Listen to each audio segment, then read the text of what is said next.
where the mind is without fear and the head is held high, where knowledge is free.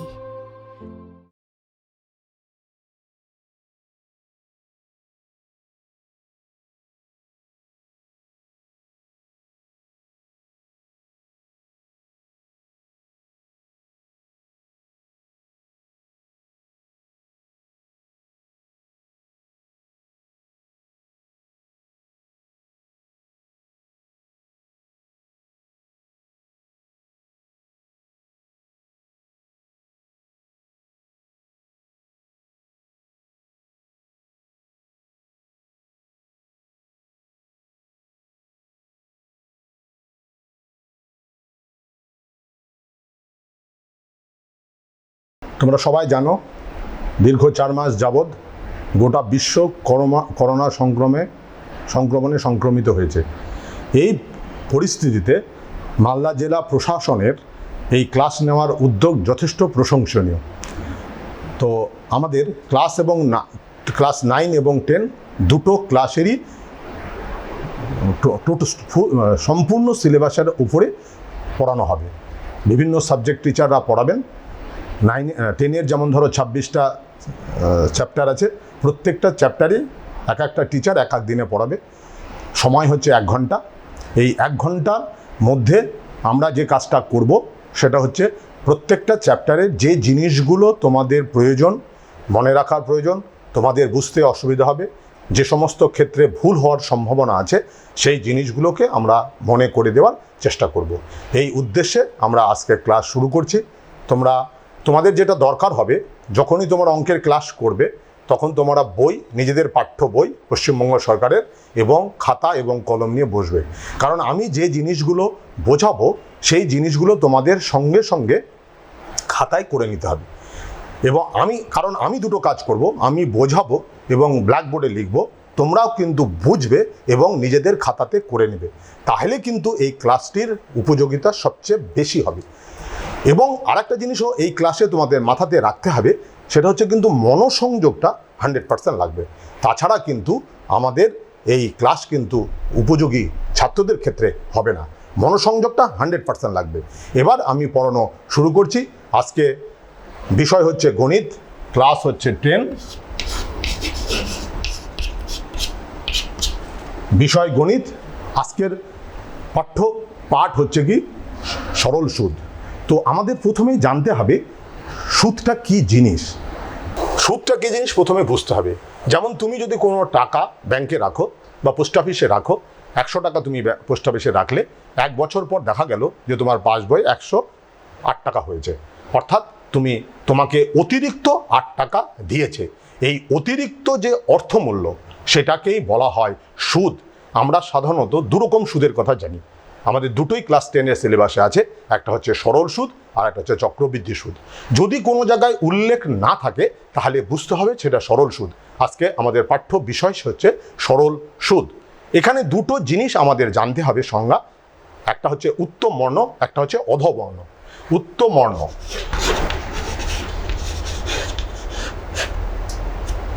আর হচ্ছে অধবর্ণ। উত্তম বর্ণটা হচ্ছে যে ব্যক্তি বা সংস্থা ঋণ দেবে, সেটা হচ্ছে উত্তম বর্ণ। যে ব্যক্তি বা সংগঠন, যে ব্যক্তি বা সংস্থা ঋণ দেয় সেটা হচ্ছে উত্তম বর্ণ। তাহলে এক দিলে তার সঙ্গে সঙ্গে উল্টোটা হবে যে কেউ গ্রহণ করবে। যে ব্যক্তি বা সংগঠন বা সংস্থা ঋণটা গ্রহণ করবে তাকে বলা হবে অধবর্ণ। তাহলে যে ব্যক্তি বা সংস্থা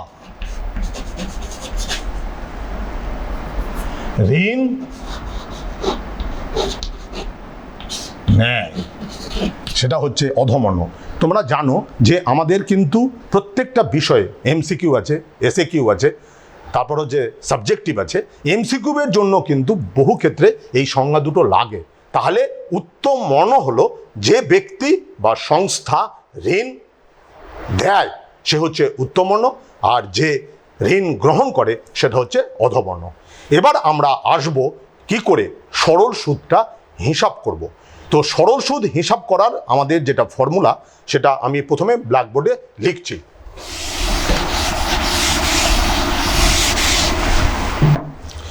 আসল সমান পি টাকা, সুদের হার সমান আর পার্সেন্ট, সময় সমান টি বছর। এই সুদের হার আর পার্সেন্ট এই কথাটির অর্থ 100 টাকার 1 বছরের সুদ 8 টাকা। মানে সুদের হার আর পার্সেন্ট এই কথাটির অর্থ 100 টাকার 1 বছরের সুদ 8 টাকা। অর্থাৎ যদি 10% হয় তাহলে 100 টাকার 1 বছরের সুদ হবে 10 টাকা। তোমরা এটাও জানো 10% এটাকে যদি আমরা ভগ্নাংশে প্রকাশ করি তাহলে 10/100 হবে। এবার হচ্ছে সময় হচ্ছে টি বছর, মোট সুদ সমান ক্যাপিটাল আই টাকা। খুব ভালো করে খেয়াল করবে, আমি কিন্তু আসল পি পাশে কিন্তু টাকা লিখেছি, ওটা ইউনিট। তোমরা সবাই জানো ইউনিট ছাড়া কিন্তু কোনো পরিমাপ সঠিক হয় না, কারণ পরিমাপ সম্পর্কে সঠিক জিনিস যদি আমি জানতে চাই তাহলে অবশ্যই এককটা দিতে হবে। যেমন আমি যদি বাজারে যে বলি দোকানদারকে আমাকে চাল দিন 2, তাহলে কিন্তু দোকানদারের কতটা চাল দিবে সেইটা সঠিকভাবে বুঝতে পারবে না। 2 কেজি বলতে হবে, 2 বস্তা বলতে হবে, 2 কুইন্টাল বলতে হবে। তাহলে এককটা পরিমাপ সম্পর্কে সঠিক জানার জন্য এককটা কিন্তু আমাদের খুবই প্রয়োজনীয়। সেই জন্য আমরা যখন লিখব আসল ইজুকাল টু পি টাকা, সুদের হার 8%, সময় টি বছর, মোট সুদ আই টাকা, তাহলে ওদের মধ্যে যে রিলেশন সম্পর্ক that is I is equal to P R T by 100। তোমরা দেখবে আমি যে এই রিলেশনটা লিখেছি এই রিলেশনে কিন্তু কোনো একক নেই। এই যে সম্পর্কটা তৈরি করেছি সেটা কিন্তু কখনো একক নেই। এই সম্পর্ক থেকে আমরা বের করতে পারবো আই, পি আর টি, এই 4টের মধ্যে যে কোনো একজনের। যদি আমি যে কোনো একজনের বার করতে চাই তাহলে বাকি 3টে রাশির মান আমাকে দিয়ে দিতে হবে, তাহলেই কিন্তু আমি বাকি 3টের সাহায্য নিয়ে বাকি একজনের মান আমরা নির্ণয় করতে পারবো। তো এক্ষেত্রে আই ইজ ইকুয়াল টু সূত্রটি হচ্ছে পি আর টি বাই 100।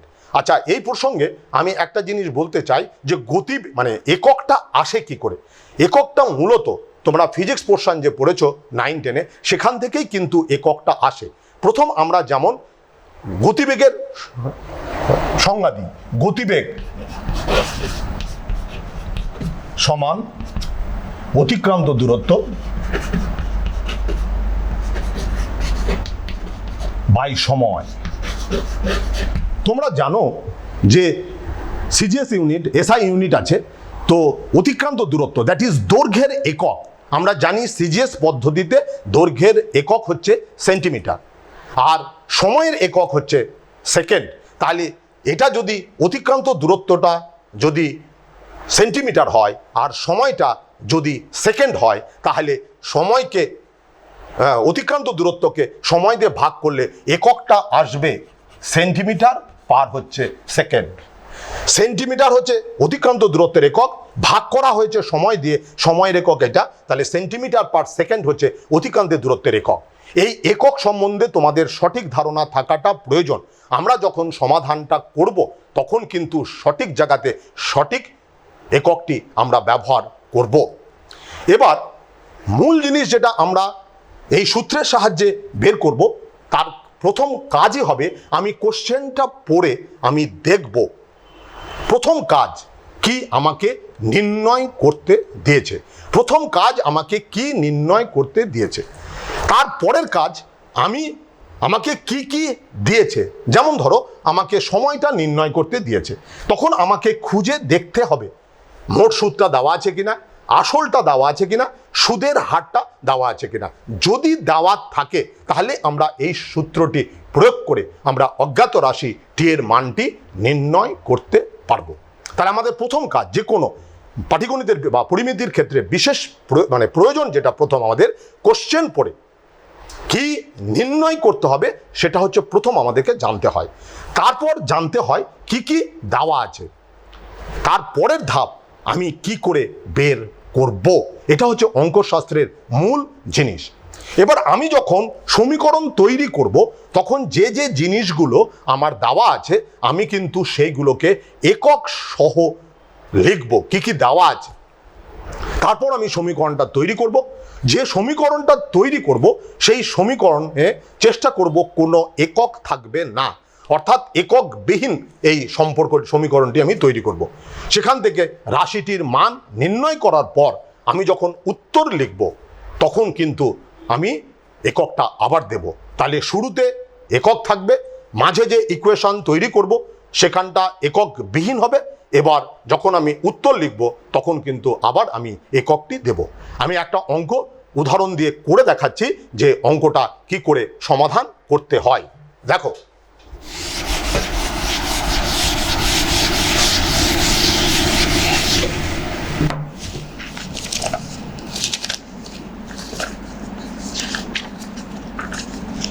হ্যাঁ, তোমাদের পাঠ্য বই পৃষ্ঠা 46 নাম্বার 1।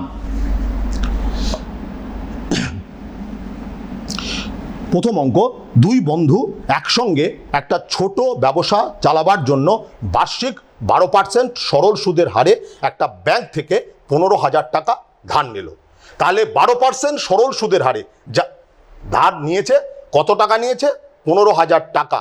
4 বছর পরে ওই টাকার জন্য তাকে কত টাকা সুদ দিতে হবে, অর্থাৎ এক্ষেত্রে নির্ণয় করতে বলেছে কত টাকা সুদ দিতে হবে, অর্থাৎ ক্যাপিটাল আয়ের মান কত।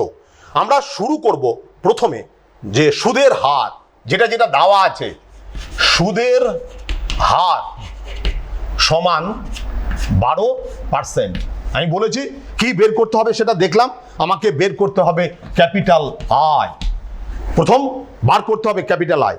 দিয়েছে কি সুদের হার 12%, পি মানে আসল যে টাকা ধার নিয়েছে সেটা হচ্ছে 15,000 টাকা।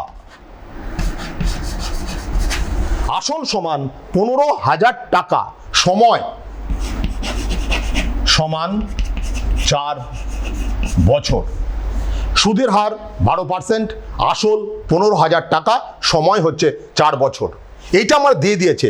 আমি যদি এইটাকে চিহ্নের সাহায্যে বোঝাতে চাই, এক্ষেত্রে আর ইজ ইকুয়াল টু 12, সেখানে কিন্তু পার্সেন্টেজ ব্যবহার হবে না। 12 এখানে কিন্তু 12% লিখলে কিন্তু ভুল হয়ে যাবে।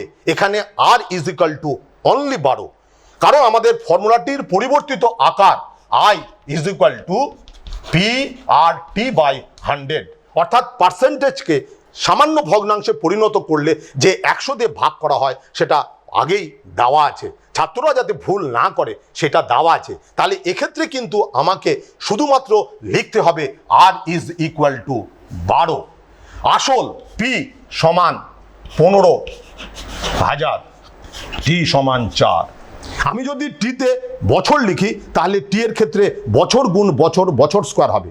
তোমরা দেখেছো ত্বরণের ক্ষেত্রে প্রতি সেকেন্ড কথাটি দুবার ব্যবহার হয়, কারণ প্রথমবার গতিবেগের বোঝানোর জন্য, দ্বিতীয়বার গতিবেগের পরিবর্তন বোঝানোর জন্য, সেই জন্য সেকেন্ড গুণ সেকেন্ড, সেকেন্ড স্কোয়ার হয়। তো আমি যদি এখানে টি বছর লিখতাম তাহলে কিন্তু সময়টা হতো 4 বছর আবার বছর, দ্যাট ইজ বছরের স্কোয়ার হয়ে যেত। এইটা কিন্তু ভুল হয়ে যাওয়ার সম্ভাবনা থাকে, সেই জন্য আমাদের একটু হয়তো সময় বেশি লাগবে। যেটা দেওয়া আছে আমি ভাষাতে লিখলাম, তারপর চিহ্নের সাহায্যে বোঝালাম আর এত, পি এত, টি এত। তাহলে আমরা এখানে কিন্তু এককটা লিখব না। এবার আমরা জানি capital I is equal to P R T by 100। এবার মানটা বসিয়ে দিব, পি সমান 15,000 ইন্টু আর 12, ইন্টু সময় হচ্ছে 4 ডিভাইডেড বাই 100। এই 0 0 কেটে দিলাম, তাহলে আসলো 4 15 60, পাশে গুণ করবা। এই 15-র সঙ্গে 4 গুণ করলাম, 4 15 60, তাকে 12 দিয়ে গুণ করলাম, 6 12 72, 720। আর একটা শূন্য এখানে দেখো 150 একটা শূন্য আছে, তাহলে এখানে আসলো 7200। আমরা জানি আই ইজ ইকুয়াল টু, তাহলে এই দুটো শূন্য কেটে গেল, 15 আর 4 প্রথমে গুণ করলাম, যেটা আমাদের গুণে সহজ, 4 15 60, 15 ঘরে 15 12 গুণ করতে গেলে আমাকে একটু ভাবতে হবে, সেই জন্য আমি ছোটটা গুণ করে নিলাম, যেটা গুণ করা যাবে। তোমরা নিশ্চয়ই জানো নামতাটা কিন্তু মনে রাখাটা বাচ্চা বয়সে শেখানো হয়, কিন্তু সেটা কিন্তু বেশিক্ষণ আমাদের বেশি দিন আমরা মনে থাকে না। যদি আমরা নামতাটাকে যোগ করে করে যাই তাহলে কিন্তু নামতাটা প্রয়োগ করতে সুবিধা হয়। তো যাই হোক, 15 আর 4 গুণ করলে 60, 60কে 12 দিয়ে গুণ করলে 6 12 72, আই ইজ ইকুয়াল টু 7200 টাকা। এবার আমি যেটা দেওয়া ছিল সেটা লিখেছি, সেটাকে চিহ্নের সাহায্যে বলেছি। আমরা জানি এই প্রশ্নমালার একটাই সুবিধা আছে, যে একটাই ফর্মুলা তোমার সব সময় কিন্তু প্রয়োগ হবে, সব সময় একটা প্রয়োগ হবে, একটাই সূত্র। এবার উত্তর লিখব। তোমরা জানো যে অঙ্কের ক্ষেত্রে কিন্তু উত্তর লেখাটা বাধ্যতামূলক। এবার উত্তরটা লিখব, মোট সুদ ইজ ইকুয়াল টু 7200, এইটার টাকা। তাহলে আমি শুরুতে যে মানগুলো দিয়েছে সেগুলোকে আমি একক সহ লিখেছি, এটা হচ্ছে, তারপর চিহ্নের সাহায্যে তাকে বুঝিয়েছি। এবার সমীকরণটি তৈরি করে অজ্ঞাত রাশি আয়ের মানটি নির্ণয় করেছি। দেয়ারফর মোট উত্তর লিখছি, মোট সুদ ইজ ইকুয়াল টু এত টাকা।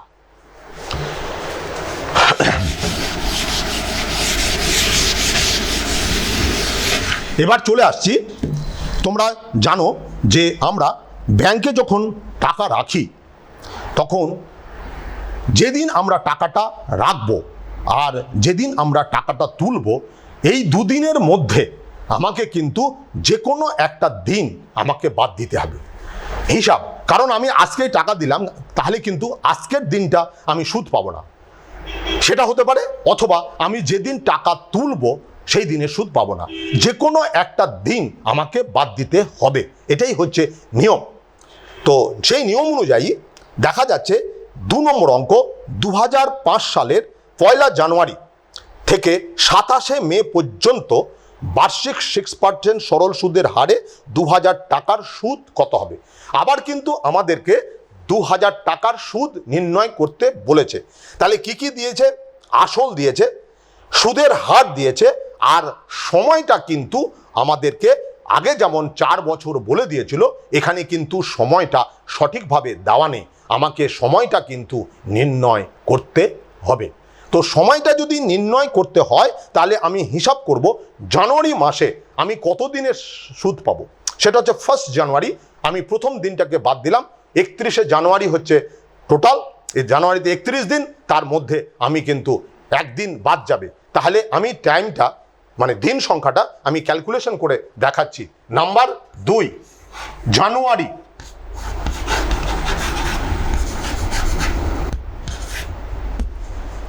ফার্স্ট জানুয়ারি, জানুয়ারির কতদিন আমি পাবো? 31 - 1, দ্যাট ইজ 30 দিন। ফেব্রুয়ারি, এবার ফেব্রুয়ারি তোমাকে হিসাব করতে গেলে জানতে হবে যে ফেব্রুয়ারি মাসটা 28 দিনে হবে না 29 দিনে হবে। সেটা জানতে গেলে যে বছরের আমি হিসাবটা করছি সেটা জানতে হবে লিপ ইয়ার কিনা। এখানে 2005 সাল, 2005 সালটি কিন্তু 4 দ্বারা বিভাজ্য নয়, অর্থাৎ 2005টা লিপ ইয়ার নয়। যদি লিপ ইয়ার না হয় তাহলে ফেব্রুয়ারি মাসের দিন সংখ্যা হবে 28। যদি লিপ ইয়ার হতো তাহলে 29 দিন হতো। জানুয়ারি, ফেব্রুয়ারি, মার্চ, তোমরা জানো মার্চ মাস 31 দিনে। জানুয়ারি, ফেব্রুয়ারি, মার্চ, এপ্রিল 30 দিন। মে সমান কতই মে? 27 মে। আমি যেহেতু এইখানে জানুয়ারির একটা দিন আমি বাদ দিয়ে দিয়েছি, সেই জন্য মে মাসের আমাকে টোটালটাই নিতে হবে। তাহলে 27 এত দিন। তাহলে মোট দিন জানুয়ারির হচ্ছে 31 - 1 হচ্ছে 30 দিন, ফেব্রুয়ারির হচ্ছে 28 দিন, মার্চের হচ্ছে 31 দিন, এপ্রিলে 30 দিন। এটা দেখবা যে বাচ্চা বয়সে শেখানো হয় কোন মাস কত দিনে হবে। একমাত্র ফেব্রুয়ারির ক্ষেত্রে গণ্ডগোল, যেটা লিফিয়ার হয় সেটা 366 দিনে বছর হয় এবং সেক্ষেত্রে ফেব্রুয়ারিটা একটা দিন বেশি হয়। তাহলে জানুয়ারি ফেব্রুয়ারি এত হলো, এবার এটা যোগ করি। মোট সময় ইজ ইকুয়াল টু 8 9 16 6 হাতে 1 3 3 6 9 2 11 146 দিন। এই দিনটাকে আমাকে বছরে করতে হবে। আমি দেখো যখন ফর্মুলাটা লিখেছি P is equal I is equal to P R T by 100, ওখানে কিন্তু লিখেছিলাম সময়টা টি বছর, অর্থাৎ এখানে আমাকে সময়টাকে দিন থেকে ট্রান্সফার করে আমাকে বছরে নিয়ে আসতে হবে। তো দিনকে যদি বছর করতে চাই তাহলে আমাকে 365 দিয়ে ভাগ করতে হবে। তাহলে সমান সমান 146 বাই 365 এই দিন। মনে রাখবে এটা কাটাকাটি এই অবস্থাতে রেখে দিলে, অঙ্ক যদি ধরো যেখানে কাটাকাটি করা যায় সেখানে যদি আমরা কাটাকাটিটা না করি তাহলে কিন্তু অঙ্ক বড় হয়ে যাবে। বড় যাতে না হয় সেই কারণের জন্য আমরা কিন্তু কাটাকাটি করে ছোট করব।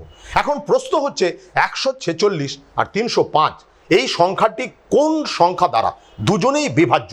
এটা বুঝতে গেলে আমাকে যে কোনো একটা সংখ্যার উৎপাদক করে নিতে হবে। যেমন 305 আছে, এটা 5 দ্বারা বিভাজ্য, তাহলে হবে 365। 365কে যদি 5 দিয়ে ভাগ করি তাহলে 73 হয়। তাহলে উপরের সংখ্যাটি 73 দ্বারা বিভাজ্য, 73 গুণিত 2 146, আর 365টাও কিন্তু 73 দ্বারা বিভাজ্য। তাহলে এটা ইজ ইকুয়াল টু হলো 2/5 বছর। তাহলে ইউনিটটা আমাদের চেঞ্জ হয়ে গেল, দিন ছিল সেটা চেঞ্জ হয়ে হলো বছর। তাহলে মোট সময় ইজ ইকুয়াল টু 2/5 বছর। এইটা কিন্তু আগের অঙ্কটাতে যেমন সরাসরি সময়টা বলে দিয়েছিল, আমাকে কিন্তু এবারে সময়টা বের করে নিতে হলো বছরে। এই অংশটুকু হলো, এবার এটা আমি মিটিয়ে দিচ্ছি। বারবার বলছি কথাটা কিন্তু খাতা কলম নিয়ে সায়েন্সের যে কোনো বিষয়, কারণ আমাদের এখানে অনলাইন ক্লাস হচ্ছে মালদা জেলা প্রশাসনের উদ্যোগে, সেটা হচ্ছে অঙ্ক, ফিজিক্যাল সায়েন্স, লাইফ সায়েন্স আর হচ্ছে জিওগ্রাফি, যেটা সবগুলোই প্র্যাকটিক্যাল, তোমাকে শুনতে হবে এবং সঙ্গে সঙ্গে কিন্তু খাতাতে করতে হবে। অতএব খাতা বই কলম ছাড়া কিন্তু এই সমস্ত ক্লাসের কিন্তু কোনো উপযোগিতা থাকবে না। আমি এই পোর্শনটুকু মিটিয়ে দিলাম। তাহলে এটা হচ্ছে ফার্স্ট পার্ট আমার অঙ্কের। আমি সময়টা আমাকে দেওয়া ছিল না, আমি সময়টি বের করলাম। তাহলে আমার আসলো সময় সমান 2/5 বছর। আসল সমান 2000 টাকা, আর সুদের হার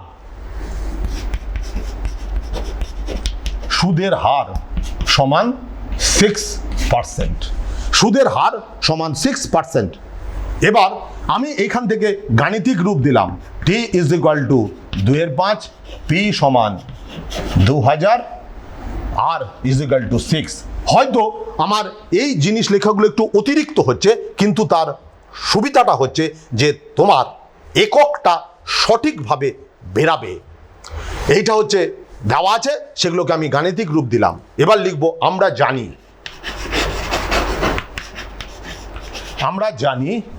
I is equal to PRT by 100, और যেটা জানি P এর মান কত 2000, আর কত 6 ডিভাইডেড বাই 100, T সমান 2/5। দেখো 5 দিয়ে এই 2000টা কেটে যাবে, তাহলে 4 × 5 = 20, 400 হলো। এবার এই শূন্য কেটে যাবে, তাহলে হলো 4 × 6 = 24, 48। তাহলে আমরা পেলাম I ইজ ইকুয়াল টু, এবার দেখে নাও দুটো শূন্য কাটলো, 0 কেটে গেল, 20 থাকলো, 4 × 5 = 20, 4 × 2 = 8, 48 হলো। এবার উত্তরটা লিখবো, অতএব মোট সুদ সমান 48 টাকা। এবার দেখো তোমরা একটা জিনিস খেয়াল করছো কিনা, আমি বারবার এককটার কথা বলছি। এবার কেন বারবার আমি এককটার কথা বলছি সেটা দেখো, যে বলার আমার কারণটা কি। যেমন তোমরা জানো ত্রিভুজের তিনটে কোণের সমষ্টি 180 ডিগ্রি, তোমাদের জানা আছে। এবার কোশ্চেনে বলা হলো দুটো কোণের, একটা হচ্ছে 30 ডিগ্রি, একটা হচ্ছে 60 ডিগ্রি। এবার অবশিষ্ট কোণটি নির্ণয় করো। তো আমরা বেশিরভাগ ক্ষেত্রে চেষ্টা করি সমীকরণ তৈরি করে সমাধান করা। আমরা বীজগাণিতিক, পাটিগণিত বলো, পরিমিতি বলো, সব জায়গাতে আমরা বীজগণিত মেথডটা ইউজ করতে চাই। তো বীজগণিত মেথডটা যদি আমরা ইউজ করতে চাই তাহলে সেক্ষেত্রে আমাদের প্রথমেই আসে সমীকরণ। এবার আমি যখন সমীকরণটি তৈরি করব, ধরো যদি আমি মনে করি যে তৃতীয় কোণ সমান এক্স ডিগ্রি, দেওয়া ছিল 30 ডিগ্রি 60 ডিগ্রি, আর আমি তাহলে তৃতীয় কোণ is equal two x degree. এবার শর্তানুসারে লিখব 30 degree plus 60 degree plus X is equal two 180। এখানে আমি যে সমীকরণটা দিলাম, তৈরি করলাম, সেখানে দেখো কোনোটাই একক নেই, কারণ 30-এর সাথে ডিগ্রি ছিল, 60-এর সাথে ডিগ্রি ছিল, এক্সের সাথে ডিগ্রি ছিল। লেফট হ্যান্ড সাইডে যোগ করলে এককটা ডিগ্রি হবে, আর রাইট হ্যান্ড সাইডে 180 ডিগ্রি, সেটাও ডিগ্রি। তো উভয় পক্ষ থেকে ডিগ্রি কেটে গেল, সমীকরণটি হলো একক বিহীন। অতএব আমরা এখান থেকে লিখব এক্স ইজ ইকুয়াল টু 90। এখানে কিন্তু হঠাৎ করে এখানে কিন্তু ডিগ্রিটা আসবে না, তাহলে কিন্তু ভুল হয়ে যাবে। আমার তো সমীকরণে ডিগ্রি ছিল না, তাহলে এক্স ইজ ইকুয়াল টু 90 হলো। এবার কেউ যদি বলে যে স্যার আমি এটা করব না, কি করবে তাহলে? তুমি তখন বললে যে তৃতীয় কোণ is equal two x, only x ধরলাম। তাহলে সেক্ষেত্রে আমার কিন্তু সমীকরণটা তৈরি হবে 30 degree 60 degree plus X is equal to 180 degree. অর্থাৎ সমীকরণে তখন কিন্তু একক থেকে গেল, কারণ এক্সে তো আমি ডিগ্রি লিখিনি, একক লিখিনি। যদি না লিখি তাহলে আমাদের এক্সের ক্ষেত্রে কিন্তু সমীকরণ যেটা তৈরি করলাম, সমীকরণে একক থেকে যাবে। এবার একক থেকে গেলে অসুবিধা কি? তোমাকে বারবার লিখতে হবে এটা 90 degree plus X is equal to 180 degree, और x is equal to 180 degree minus 90 degree is equal to 90 degree. অসুবিধা নেই, তোমাকে তাহলে ওই ঝামেলাটা মেনে নিতে হবে যে আমি যদি সমীকরণের এই অজ্ঞাত রাশি এক্স এর ক্ষেত্রে যদি এককটা আমি না ধরি, তাহলে আমার সমীকরণে কিন্তু এককটা থেকে যাবে। এবার যতক্ষণ পর্যন্ত না সমাধান হচ্ছে ততক্ষণ পর্যন্ত আমার একক দিতেই হবে। দেখা যায় আমরা যখন খাতা দেখি, মাধ্যমিকের খাতা, তখন দেখা যায় যে ছাত্রগুলো, বেশিরভাগ ক্ষেত্রে সবাই নয়, যাদের এই ধারণাগুলো সঠিক আছে তারা কিন্তু এই কাজটা করে না। তারা সবসময় ফার্স্ট মেথড ইউজ করে, আর সেকেন্ড মেথড ইউজ করলেও সমীকরণে বারবার কিন্তু ও এককটা দিয়ে যাবে, এটাই হচ্ছে নিয়ম। তাহলে এইখানে করব, তাহলে এখানে এককটা বারবার দিতে হবে, এখানে কিন্তু একক দিতে হচ্ছে না। সেই কারণের জন্য আমরা এই মেথডটাই করতে বলি। তাহলে আমাদের পদ্ধতিটা হচ্ছে, আমরা যখন সমীকরণ তৈরি করব, আমি সমীকরণ পড়ে আমি দেখব আমার অজ্ঞাত রাশিটা কে, সেই অজ্ঞাত রাশিটির মান আমি কিন্তু একক সহ ধরব। তারপর আমি যখন সমীকরণ তৈরি করব, সেই সমীকরণে কিন্তু কোনো একক থাকবে না। এবার যখন উত্তর লিখব তখন কিন্তু উত্তরটা লিখতে হবে একক সহ। এবার তোমরা বারবার খেয়াল করছো যে আমি এককের কথা এত গুরুত্ব দিয়ে বলতে চাইছি কেন? কারণ আমরা যে অঙ্কগুলো করব সেখানে আমরা পাটিগণিতের অঙ্ক, কিন্তু বীজগণিতের নিয়ম আমরা প্রয়োগ করব। তো বীজগণিতের নিয়ম প্রয়োগ করতে গেলে আমাকে সমাধান করতে হবে। এবার সমাধান সম্বন্ধেও আমাকে দুটো কথা মনে রাখতে হবে। নাম্বার 1, ধরো দেখা গেল আমি সমীকরণ তৈরি করলাম, সেই সমীকরণে আমার দুটো অজ্ঞাত রাশি আছে। একটা হচ্ছে X plus Y is equal to 1500, আর একটা হচ্ছে 2x plus 3y is equal to ধরো সাপোজ 2000, এরকম ধরো মান আছে। এই দুটো সমীকরণ থাকলো, এই সমীকরণ দুটো যদি আমি সমাধান করতে চাই তাহলে সবচেয়ে সুবিধাজনক পদ্ধতি হচ্ছে অপনয়ন। সবচেয়ে সুবিধাজনক পদ্ধতি হচ্ছে অপনয়ন। আমরা এই দুটো সমীকরণ অপনয়ন পদ্ধতিতে সমাধান করব। আরও কুইক সমাধান আসে, সেটা হচ্ছে বজ্রগুণন। কিন্তু বজ্রগুণন বেশিরভাগ ছাত্ররা সেই পদ্ধতিটা সঠিকভাবে প্রয়োগ করতে পারে না, কিন্তু প্রয়োজনীয়, খুব তাড়াতাড়ি ওর সমাধান আসে। কিন্তু ছাত্রদের ক্ষেত্রে ভুল হওয়ার সম্ভাবনা কম থাকে, বেশি থাকে বলে আমরা বজ্রগুণনটা সাধারণত করতে বলি না। যে কোনো মেথড করতে গেলে আমরা কিন্তু সব সময় তুলনামূলক পদ্ধতি প্রয়োগ অপনয়ন পদ্ধতি প্রয়োগ করব, কিন্তু সেক্ষেত্রে সমীকরণগুলো এই আকার থাকতে হবে। আদারওয়াইজ পরিবর্ত পদ্ধতি বা তুলনামূলক পদ্ধতি ইউজ করতে হবে। কিন্তু যদি এই আকারের সমীকরণ থাকে তাহলে অপনয়ন পদ্ধতিটি সমাধান করা সবচেয়ে বেশি সুবিধাজনক। নাম্বার 1। এবার দেখো, তোমরা যখন সমাধান করার ক্ষেত্রে এই রকম কাটাকাটি করো।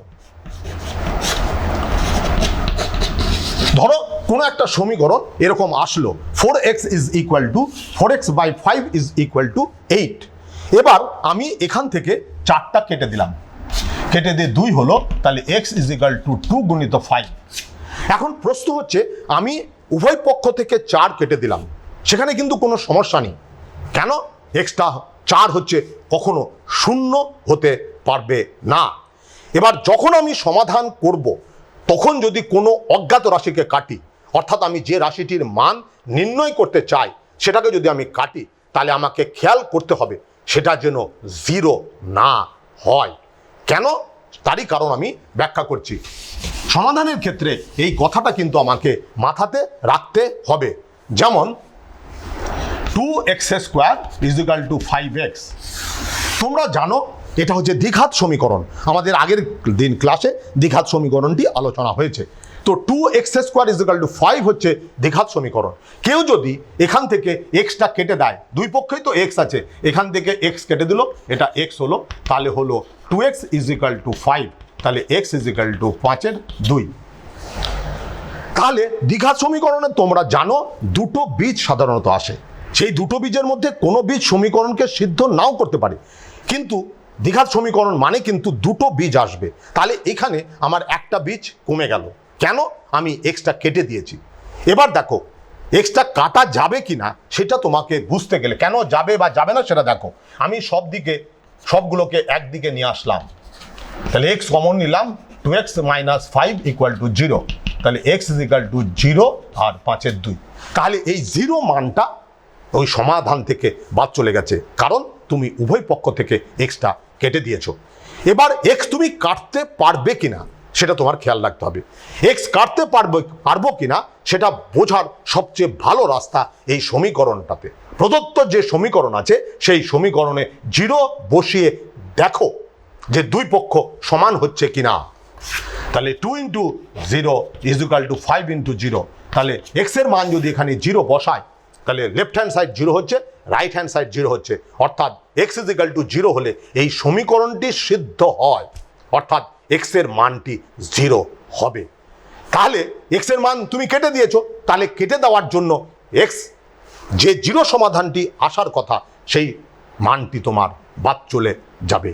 তো সেই কারণের জন্য আমরা যখন সমাধান করব তখন অনিয়ন্ত্রিত সংখ্যা যার মান আমরা বের করতে চাই সেটা খেয়াল করব যেন সেটা কাটা না পড়ে। যদি পরে কাটা তাহলে কিন্তু তার সপক্ষে তোমাকে যুক্তি দিতে হবে। তাহলে সমাধান করার ক্ষেত্রে যদি আমাদের একঘাত সমীকরণ আসে তাহলে আমরা বললাম অপনয়ন পদ্ধতি ইউজ করব। যদি দ্বিঘাত সমীকরণ আসে তাহলে সেক্ষেত্রে তো দ্বিঘাত সমীকরণের যে পদ্ধতি আছে সেটা আমরা ইউজ করব, কিন্তু মাথাতে রাখতে হবে অনিয়ন্ত্রিত সংখ্যা যেটা আছে সেটাকে কাটা যাবে কিনা। কাটা যাবে, মনে রাখবো অনিয়ন্ত্রিত সংখ্যাযুক্ত অর্থাৎ এক্স এর মানটি কাটা যাবে যদি সেই রাশিটির মান 0 না হয়। আমি বুঝবো কি করে? হয় কোশ্চেনে বলা থাকতে পারে, যেমন তোমরা দেখেছো দ্বিঘাত সমীকরণের ক্ষেত্রে এক্স এর তুমি দুটো মান পেলে, তুমি হয়তো এক্স ইজ ইকুয়াল টু ধরেছিলে কমলা লেবুর সংখ্যা, এবার এক্স এর মান নেগেটিভ হলো, তুমি মান বাদ দিয়ে দিলে এক্স নট ইকুয়াল টু -10, কারণ তুমি কমলা লেবুর সংখ্যা ধরেছিলে, কমলা লেবুর সংখ্যা নেগেটিভ হয় না, সেই পক্ষের জন্য তুমি সেই কারণের জন্য তুমি নেগেটিভ মানটাকে বাদ দিবে। তো এই কারণেও আমার যেটা বলার উচিত সেটা হচ্ছে যে আমি যখন এক্সকে কাটবো তখন কিন্তু আমাকে মাথাতে রাখতে হবে যে সেটা যেন 0 না হয়। তাহলে আমাদের সমীকরণ আমরা কি বললাম? সরল সুদ ক্যালকুলেশন করব। আমাদের মেথডটা হচ্ছে বীজগাণিতিক পদ্ধতি। বীজগাণিতিক পদ্ধতি যখন আমি ইউজ করব তখন আমরা সমীকরণ তৈরি করব।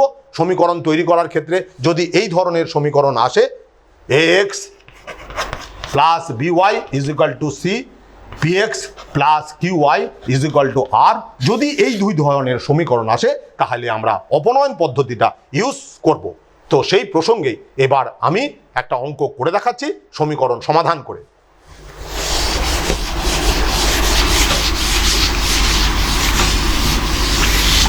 দেখো এবার আমাদের চলে আসছি খুব ইম্পর্টেন্ট অঙ্ক, সেটা হচ্ছে 13 নম্বর অঙ্ক, page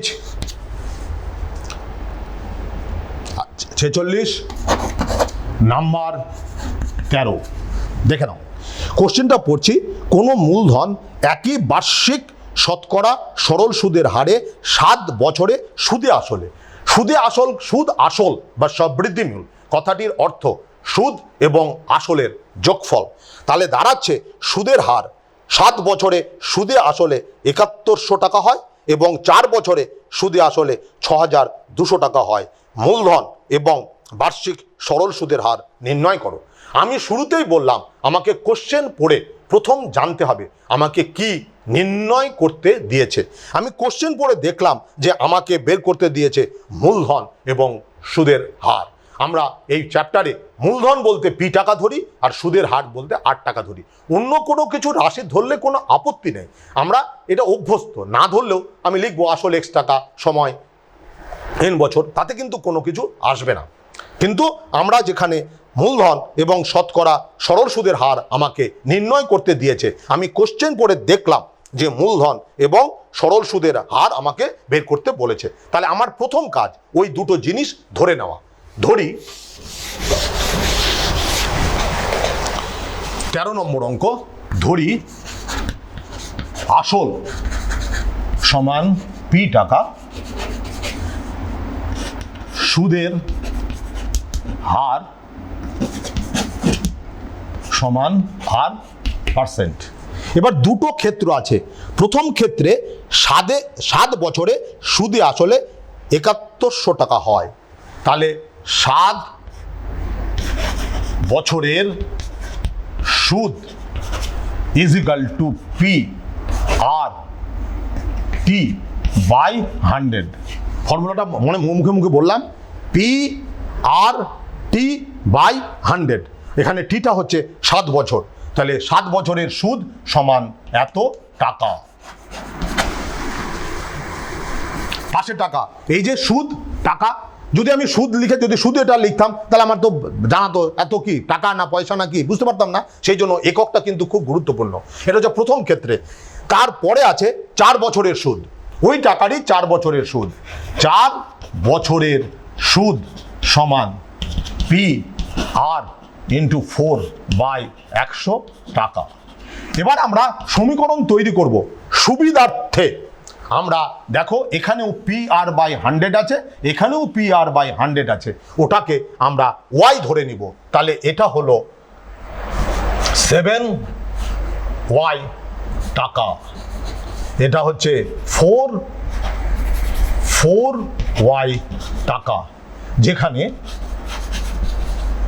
y is equal to PR by 100, যেখানে y is equal to PR by 100।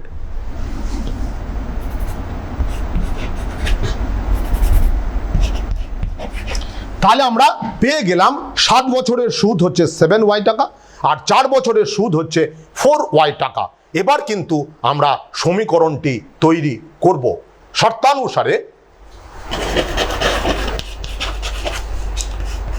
শর্তানুসারে P plus 7y is equal to 7100। এটা 1 নম্বর সমীকরণ। দেখো আমি একক দিইনি, P plus 7y is equal to 7100। আর 4 বছরের ক্ষেত্রে দিয়েছে P plus 4y is equal to 6200। এই দুটো সমীকরণ আমি প্রতিষ্ঠা করলাম। এখন প্রশ্ন হচ্ছে ওই যে 7yটা ধরেছি ওটা কিন্তু আমরা বিভিন্ন ক্ষেত্রে প্রতিস্থাপন করি ব্যাপারটাকে সহজ করার জন্য তোমরা দেখবা যে আমরা a+b² সূত্রের সাহায্যে কোনো রাশিটাকে আমি সরল করতে চাইছি, সেখানে কিন্তু আমরা প্রতিস্থাপন করে a+b² ফর্মুলাটা বানাই। প্রতিস্থাপনটার সেই উদ্দেশ্য হিসাবটাকে সহজ করার জন্য। তো আমি এখানে 7y আর 4y পেয়েছি। এবার এই দুটো সমীকরণ সমাধান করলে আমরা p আর ওয়াইটা পাবো। পি হচ্ছে আসল, যেটা বের করতে বলেছে। এবার ওয়াইয়ের মধ্যে পিও আছে, আরও আছে। তো আমি সেখান থেকে আমরা আরটা বের করতে পারবো। আমাদের উদ্দেশ্য পি এবং আর এটা নির্ণয় করা। দেখো এবার এই দুটো সমীকরণ 1 আর 2, এই দুটো সমীকরণ আমি সমাধান করব।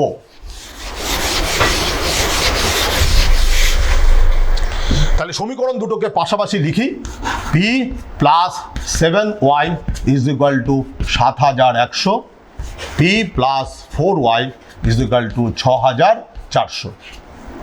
বিয়োগ করে দিই, বিয়োগ করলে চিহ্ন পাল্টে যায় জানো। 3y is equal two 67। কোথায় ভুল লিখলাম, 6200 ছিল, এটা হলো 900। 7100 আর 6200, 8 একে 900। Therefore y is equal two 300। y is equal two আসলো আমাদের 300। এবার 1 নম্বর সমীকরণে মানটা বসিয়ে দিব। 1 হতে পাই, 1 হতে পাই p plus 7 into 300 is equal to 7100 और p is equal to 7100 minus 2100 that is 5000। এখানে কিন্তু কোনো একক নেই, p ইজ ইকুয়াল টু। কারণ আমি বারবার এই কথাটা বলার উদ্দেশ্য, যারা এই বিষয়টাতে 100% স্কোর করে, তখন যখন আমরা খাতা দেখি তখন কিন্তু এই ভুলগুলো আমরা অ্যাকুরেটভাবে লক্ষ্য করি। যারা যে সমস্ত ছেলেগুলো 30 পাচ্ছে, 40 পাচ্ছে বা ফেল করছে, তাদের ক্ষেত্রে এই জিনিসগুলো আমরা দেখি না। যারা হচ্ছে ফুল মার্কস পায় বা পাওয়ার কাছাকাছি থাকে, তাদের ক্ষেত্রে এই ধরনের ভুলগুলো আমরা খেয়াল করি। যাদের যা নির্ভুল লিখতে পারে তাদেরকে আমরা ফুল মার্কস দিই। এবার পি সমান, এখানে কিন্তু কোনো একক হলো না। এবার ওয়াই পেয়ে গেলাম, পি পেয়ে গেলাম, কিন্তু আমার তো বের করতে হবে আসল, দ্যাট ইজ পি টাকা, আর আর এর মান। এবার আর এর মানটি বের করব কি করে, খেয়াল করো।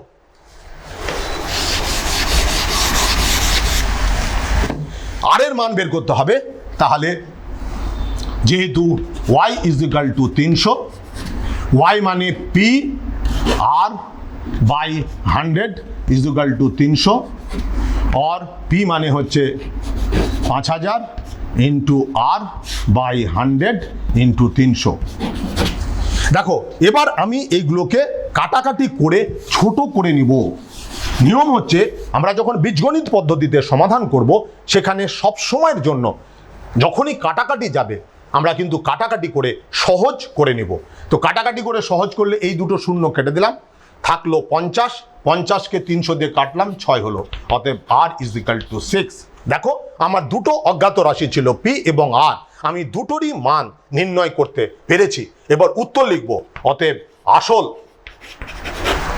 সমান 5000, এটা হচ্ছে টাকা, আর সুদের হার সমান 6%। আসল সমান 5000 এবং সুদের হার হচ্ছে 6%। তাহলে তোমরা দেখলে যে আমরা যখন সমীকরণ তৈরি করি, সমাধান করার ক্ষেত্রে কি কি মেথড আমরা ইউজ করব। এখানে আমাকে প্রতিস্থাপন করে সহজ করে নিতে হলো। এবার চলে এসো 16 নম্বর অঙ্ক, 16। আসলাম চাচা কর্মক্ষেত্র থেকে অবসর নেওয়ার সময় 1 লক্ষ টাকা পেলেন। ওই টাকার কিছুটা ব্যাংকে এবং বাকিটা পোস্ট অফিসে জমা রাখলেন। তাহলে 1 লক্ষ টাকার টোটাল পেয়েছে কর্মক্ষেত্র থেকে অবসর নেওয়ার সময়। ওই টাকার মধ্যে কিছু টাকা ব্যাংকে এবং বাকিটা পোস্ট অফিসে জমা রাখে। প্রতি বছর সুদ বাবদ 5400 টাকা পান। 1 বছরে সে 5400 টাকা সুদ পান।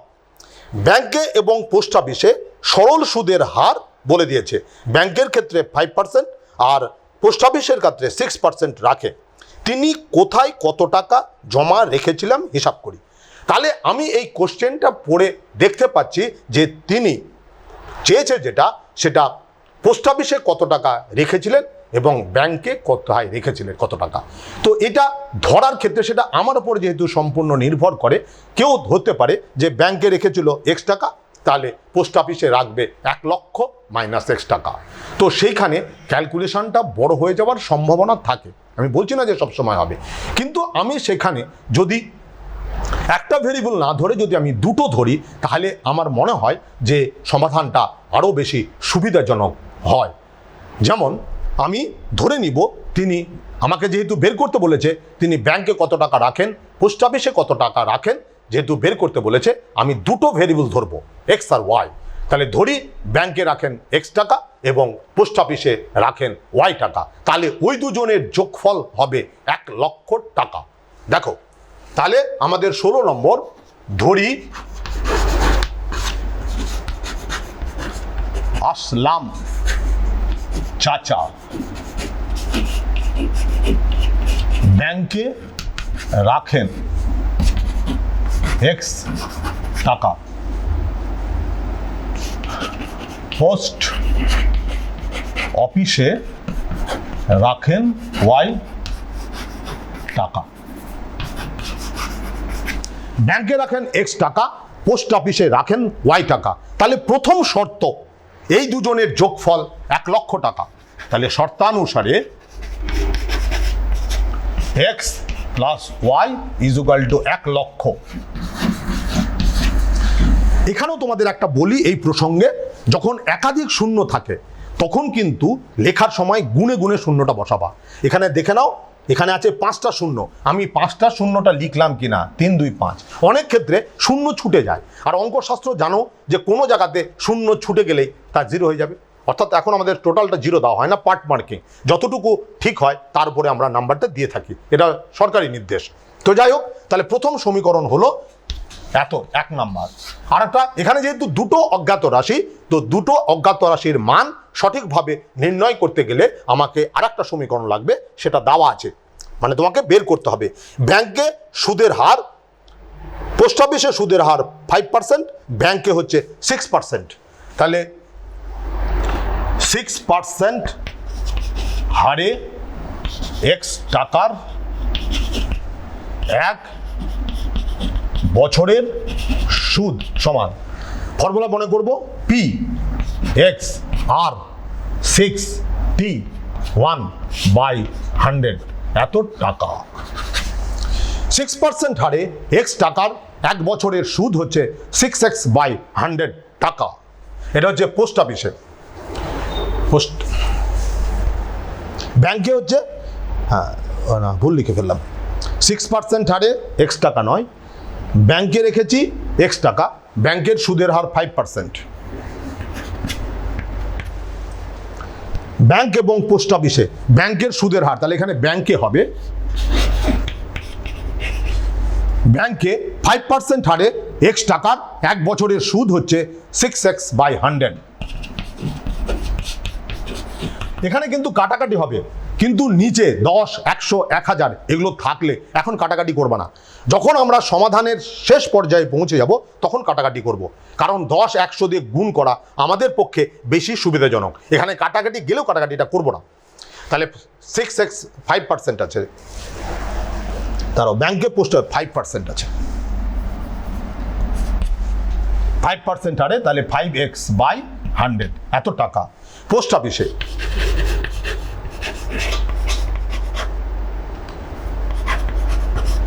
অফিসে 6% হারে ওয়াই টাকার 1 বছরের সুদ সমান ওয়াই ইন্টু 6 ইন্টু 100 এত টাকা, দ্যাট ইজ 6y/100। এখানেও ওখানে যেমন 5 আর 100 কেটে যাবে, এখানে কিছুটা কাটবে কিছুটা কাটবে না, আমি এভাবে সমীকরণটা লিখলাম। এবার এই যে ব্যাংক থেকে পেয়েছে 5x টাকা আর পোস্ট অফিস থেকে পেয়েছে 6y টাকা, এই দুজনের যোগফল হচ্ছে 5400 টাকা। তাহলে এখানে এবার দ্বিতীয় শর্তটা হবে, শর্তানুসারে শর্তানুসারে 5x by 100 plus 6y by 100 is equal to 5400 টাকা।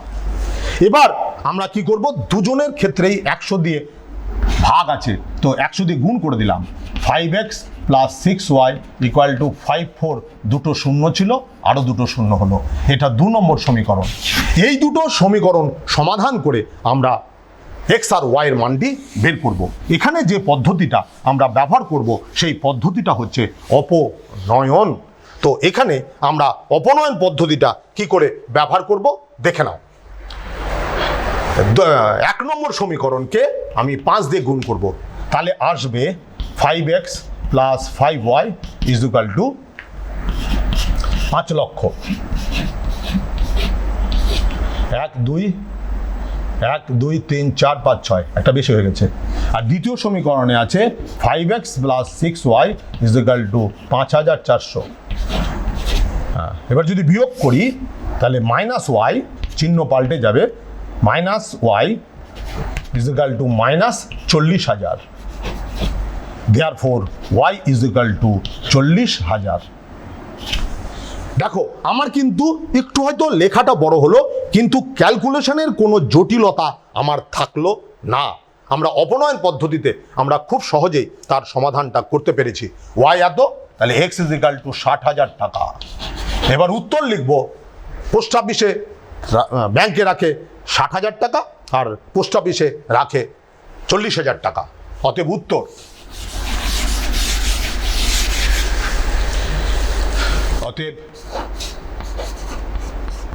ব্যাংকে রাখেন 60,000 টাকা। বারবার বলেছি, সমীকরণ তৈরি করার সময় আমাদের একক থাকবে না, উত্তর লেখার সময় একক থাকবে। পোস্ট অফিসে রাখেন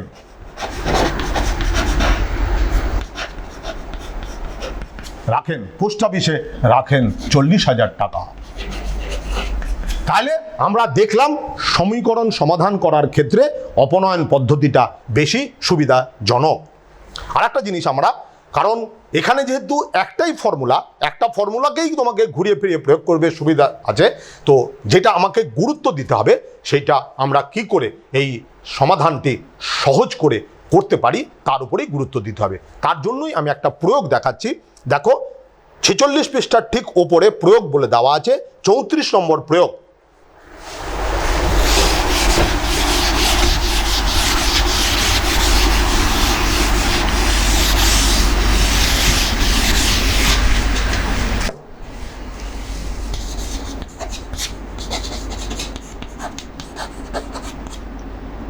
পেজ 46 নাম্বার 34 কি হলো, সমাপিসি 62। এই অঙ্কগুলো আমার করে দেওয়ার উদ্দেশ্য আমরা অঙ্কটাকে কত সহজ করে ক্যালকুলেশন করতে পারি সেটা বোঝানোর জন্য। এমনি তো সূত্র একটাই, ঘুরে ফিরে ওই সূত্রটাই প্রয়োগ করতে হবে। সমাপিসি 6,20,000 টাকা বার্ষিক 5% সরল সুদের হারে 3টি ব্যাংকে জমা রাখলেন। 3টা ব্যাংকেই টাকা রেখেছেন, প্রত্যেকটা ব্যাংকের ক্ষেত্রেই সুদের হার একই, কিন্তু প্রথম ব্যাংকে রেখেছে 2 বছর, দ্বিতীয় ব্যাংকে রেখেছে 3 বছর, আর তৃতীয় ব্যাংকে রেখেছে 5 বছরের জন্য টাকাগুলো রেখেছে। রাখার পর তিনি 3টি ব্যাংকের মোট সুদের পরিমাণ এখানে কি কি বলে দিয়েছে, আমাদের টোটাল কত টাকা তিনি 3টি ব্যাংকে রেখেছেন সেটা বলা আছে, সুদের হার কত সেটা বলা আছে, আর কোন ব্যাংকে সে কত টাকা জমা রেখেছেন সেইটা কিন্তু আমাদের বলা আছে। আর শর্তে দেওয়া আছে 3টি ব্যাংকের সুদের মোট সুদের পরিমাণ কিন্তু সমান। তাহলে আমাকে বলা হয়েছে কোন ব্যাংকে তিনি কত টাকা জমা রেখেছিলেন। তো কোন ব্যাংকে তিনি কত টাকা জমা রেখেছিলেন আমি ধরব। প্রথম ব্যাংকে রাখেন x টাকা, দ্বিতীয় ব্যাংকে জমা রাখেন y টাকা এবং তৃতীয় ব্যাংকে জমা রাখেন z টাকা। এবার আমরা সমীকরণটি সমাধান করে দেখাচ্ছি। দেখো, ধরি তিনি প্রথম ব্যাংকে রাখেন x টাকা, প্রথম ব্যাংকে রাখেন x টাকা, দ্বিতীয় ব্যাংকে রাখেন ওয়াই টাকা, তৃতীয় ব্যাংকে রাখেন জেড টাকা। এখানে কিন্তু আমার তিনটে ভেরিয়েবল আসলো। তো তিনটা ভেরিয়েবল থাকলে সাধারণত ওই তিনটে চলরাশির মান পৃথকভাবে নির্ণয় করার জন্য তিনটে সমীকরণ দরকার হয়, কিন্তু এক্ষেত্রে আমাকে দুটো সমীকরণ দেওয়া হয়েছে, তাতেও কিন্তু আমি ওই অজ্ঞাত রাশি তিনটের মানই বের করতে পারবো। সমীকরণ তৈরি করছি। প্রথম সমীকরণ শর্তানুসারে x plus Y plus Z is equal to ৬২,০০০ টাকা। ৬২-র পরে চারটে শূন্য। দেখো এখানেও কিন্তু কোনো একক আমি দিলাম না। এবার চলে এসছে প্রথম ব্যাংকের 2 বছরের জন্য। তাহলে প্রথম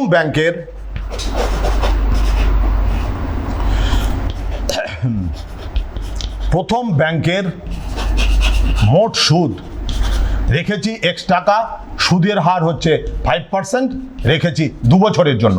তাহলে এটা হলো 10x/100 এত টাকা। কাটাকাটি করার জন্য আমি পরিমিতি বলো পাটিগণিত বলো, আমি আগে কাটাকাটি করব না। যখন বারবার বলছি, যখন লক্ষ্যে পৌঁছে যাব তখন আমরা কিন্তু কাটাকাটিটা করব। তাহলে এত হলো 100x/100। দ্বিতীয় ব্যাংকে মোট সুদ y ইন্টু 5/100 ইন্টু 3 বছরের জন্য, 3 বছর, দ্যাট ইজ 15y/100 টাকা। তৃতীয় ব্যাংকে মোট সুদ z ইন্টু 5/100 ইন্টু 4 5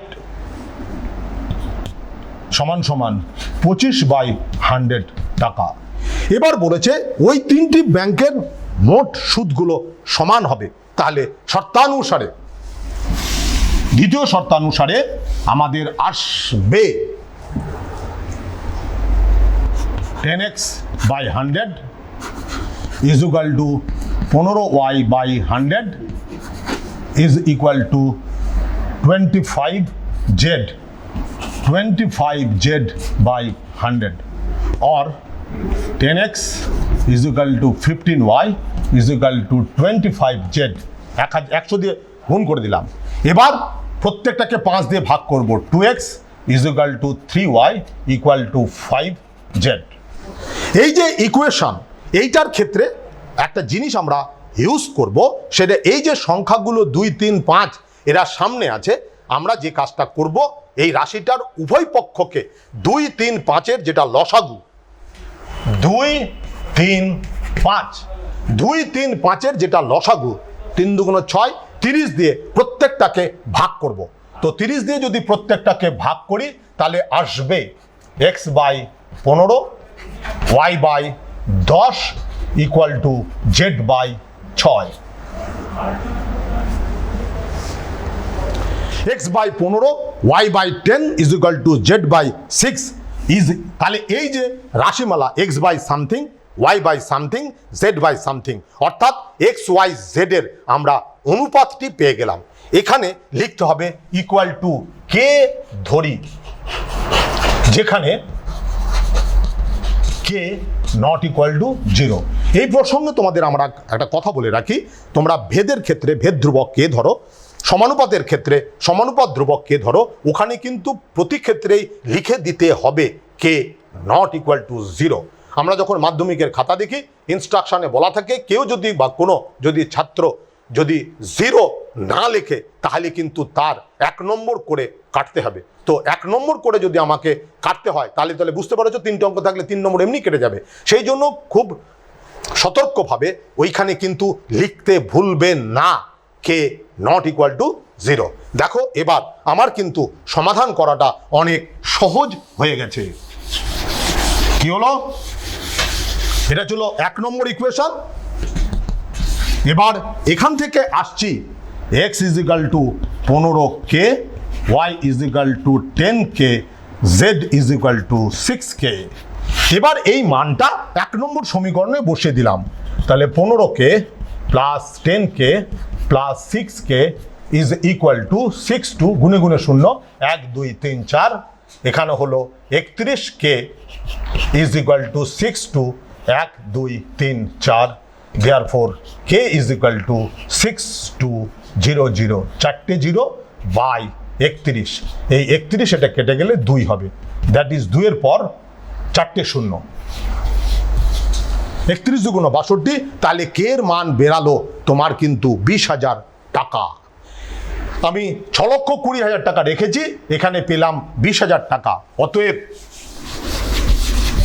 উত্তরের সময় লিখব therefore x is equal two 15 into 20,000, 15 2 30, এরপর চারটে 0, y is equal two 10 into 20,000 সমান 2 লক্ষ, z is equal to 6 into 20,000 is equal two 1,20,000। গুনে গুনে শূন্য দিবা। তাহলে এবার লাস্ট লাইনে আমি বলেছি উত্তর, প্রথম ব্যাংকে রেখেছিলেন এত টাকা, দ্বিতীয় ব্যাংকে রেখেছিলেন এত টাকা, তৃতীয় ব্যাংকে রেখেছিলেন এত টাকা। রহমত চাচা একটি বাড়ি তৈরি করার জন্য বার্ষিক 12% সরল সুদের হারে 2,40,000 টাকা ব্যাংক থেকে ধার নেয়। ধার নেওয়ার 1 বছর পরে তিনি বাড়িটি প্রতি মাসে 5,200 টাকা ভাড়া দেন। ধার নেওয়ার কত বছর পরে তিনি বাড়ি ভাড়ার আয় থেকে ব্যাংকের টাকা সুদসহ শোধ করবেন? ধার এখানে কোশ্চেনে বলেছে ধার নেওয়ার কত বছর পরে, এটা আমাদের জিজ্ঞাস্য, বা এই রাশিটির মান আমাকে নির্ণয় করতে হবে ধার নেওয়ার কত বছর পরে। তো আমি বলেছি কোশ্চেন পড়ে প্রথম আমাদের যেটা ঠিক করতে হবে, কি বের করতে হবে, আমাকে বের করতে হবে কতদিন পরে টাকাটা শোধ দেব। তাহলে আমাদের প্রথম কাজ কোশ্চেন পড়ে সেটাই অজ্ঞাত রাশিটাকে ধরে নেওয়া। তাহলে লিখব ধরি ধার নেওয়ার x বছর পরে তিনি টাকা পরিশোধ, ধার নেওয়ার x বছর পরে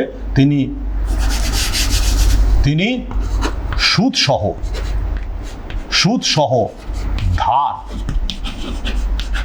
পরিশোধ করেন। এখানে কিন্তু আমার অজ্ঞাত রাশিটা হচ্ছে x, এই x এর মানটি আমাকে বের করতে হবে। এবার কোশ্চেন পড়ে দেখি আমাকে কি কি জিনিস দেওয়া আছে। নাম্বার 1, আমি ধার নিয়েছি 2,40,000 টাকা, আমি সুদ দেব 12% হারে, আর সুদ দিতে হবে, আমি যেহেতু x বছর পরে আমি টাকাটা শোধ দেব, সেই জন্য সুদ দিতে হবে x বছরে। তাহলে আমি যখন টাকাটা শোধ দেব তখন দেখা যাচ্ছে যে আমার 2,40,000 টাকা আমি ধার নিয়েছি, প্লাস সুদ যেটা সেই টাকাটা আমাকে দিতে হবে। আমি দেব কি করে? সেই টাকাটা আমি দেব, বাড়িতে আমি ভাড়া বসাবো। তো আমি যেই দিন বাড়ি তৈরি করতে শুরু করলাম সেই দিন তো বাড়ি ভাড়ার টাকা আমি পাবো না। তো ওখানে কোশ্চেনে বলে দেওয়া আছে ধার নেওয়ার 1 বছর পরে আমি বাড়িতে ভাড়াটা বসাবো।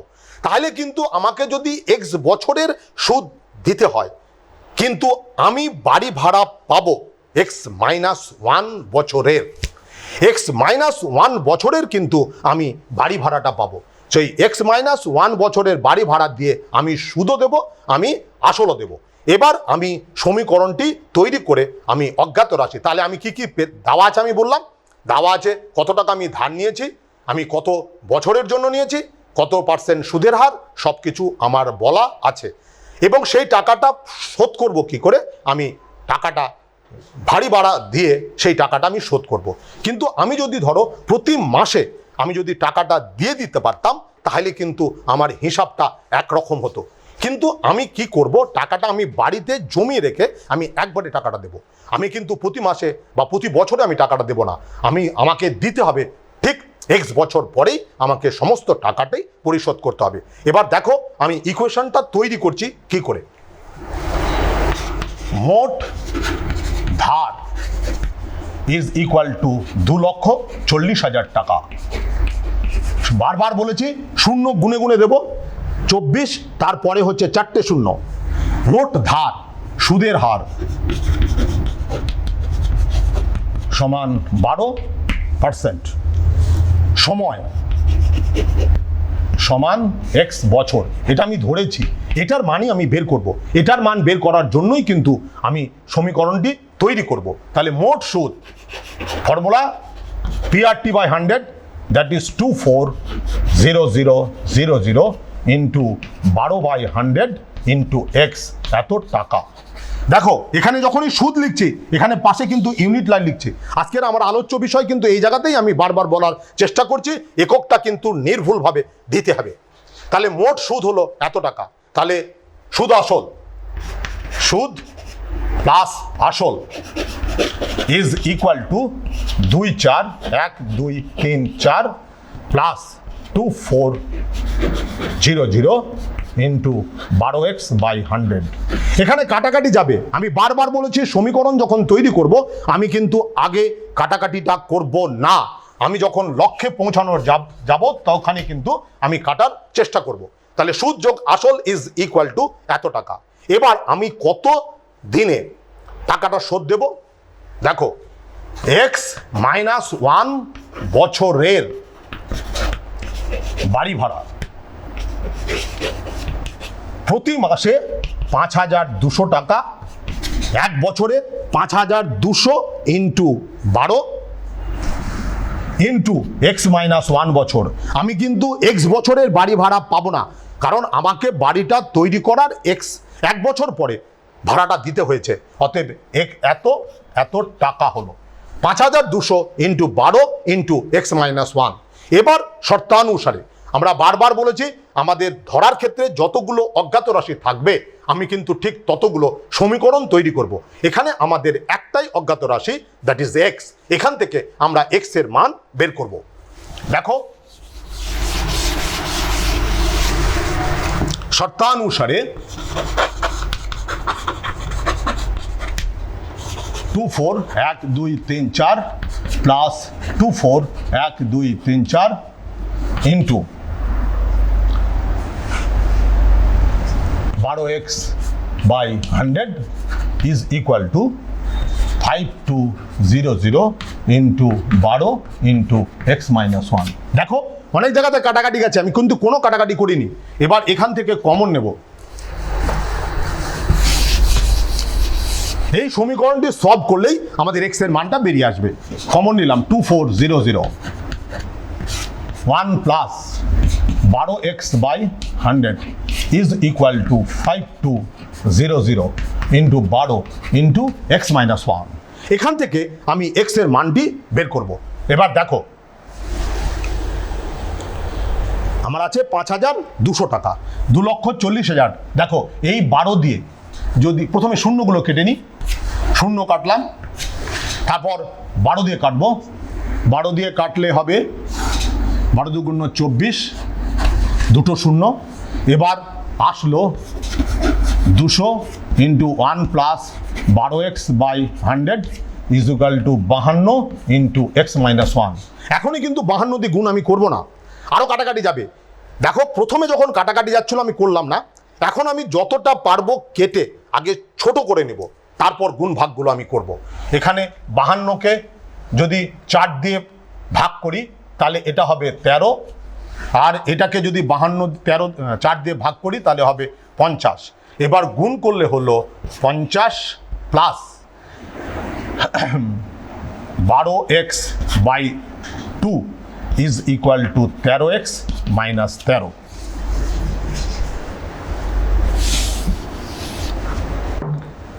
और 50 plus 6x is equal to 13x minus 13, और 50 plus 13 is equal to 13x minus 6x, 63 is equal to 7x।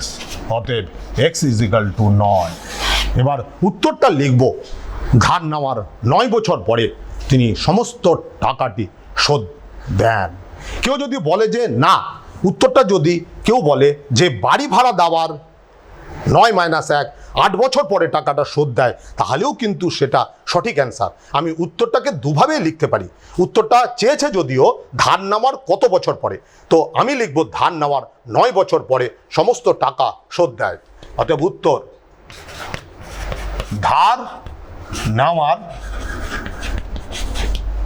9 বছর পর সুদ সহ ধার শোধ দেয়।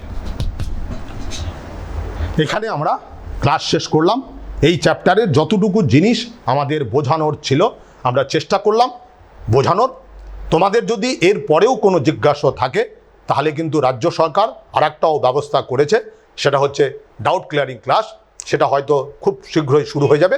সেখানে তোমরা টোল ফ্রি নাম্বারে ফোন করলে কোনো একজন টিচারকে তোমরা ফোনে পেয়ে যাবা। সেখানে তোমরা কিন্তু জিজ্ঞাসা করতে পারবে যে স্যার এইখানে এইটা হলো কেন, বা এর সমাধানটা করব কি করে। সেখানে কিন্তু এখানে যেমন বোর্ড আছে, ব্ল্যাকবোর্ড আছে, খাতা কলম তোমরা দেখতে পাচ্ছ, ওখানে শুধু তোমার যেখানে ডাউট থাকবে সেই জায়গাটা তোমরা জিজ্ঞাসা করলেই সেই টিচার তোমাকে কিন্তু উত্তরটা দিবে। মনে রাখবে অনলাইন পড়াশোনা কিন্তু সম্পূর্ণ নিজের উপরে নির্ভর করবে। কেউ যদি ফাঁকি দেওয়ার চেষ্টা করো, ফাঁকি দিতে পারবে, তার অজস্র জায়গা আছে। আবার কেউ যদি বলে যে না আমি ঠিক মতো পড়াশোনা করব, আমার মনে হয় সেই পড়াশোনাটাও তোমরা সঠিকভাবে করতে পারবে। তার জন্য তোমাদের অতিরিক্ত মনোসংযোগ লাগবে। তো আমি এই বলে আমার পড়ানোটা শেষ করছি।